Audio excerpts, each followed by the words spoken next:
देवियों और स्वजनों तथा मेरे प्यारे देशवासियों, सभी को जोहार।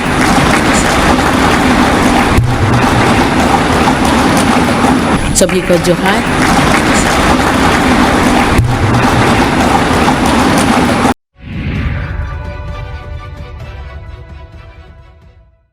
नमस्कार, इन खबर में आपका स्वागत है। देश की 15वीं राष्ट्रपति द्रौपदी मुर्मू ने आज शपथ ली।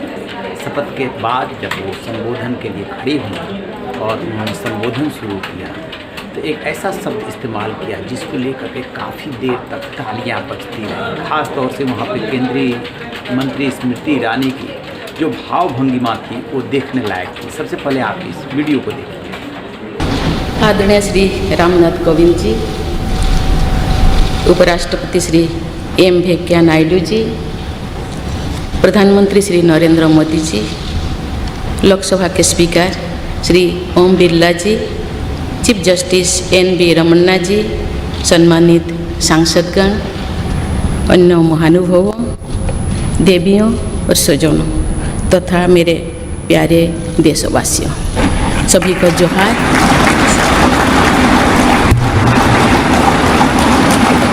सभी को जोहार।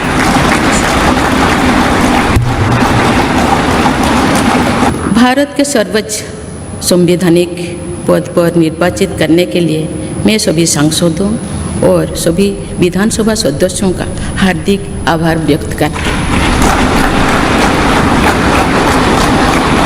आपका मत देश के करोड़ों नागरिकों के विश्वास की अभिव्यक्ति है।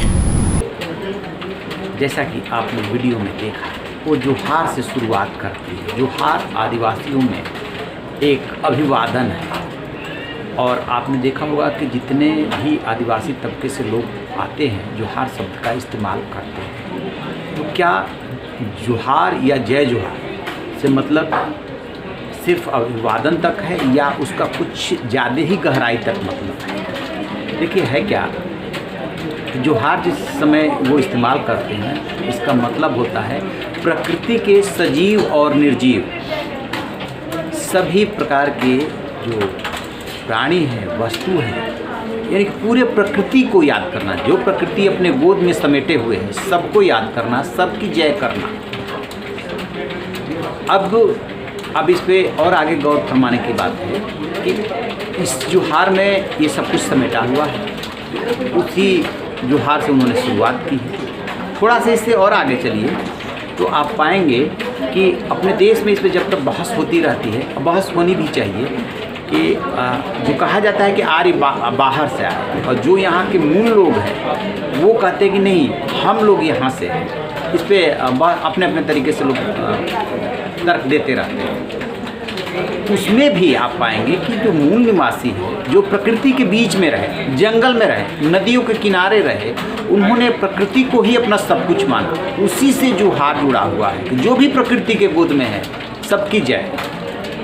अब यदि प्रकृति के महत्व को समझना है, अभी यूरोप की दशा देख लीजिए कि वहाँ पे किस तरीके से क्लाइमेट चेंज की वजह से रेल की पटरियाँ पिघल रही हैं, लोग मर रहे हैं गर्मी की वजह से।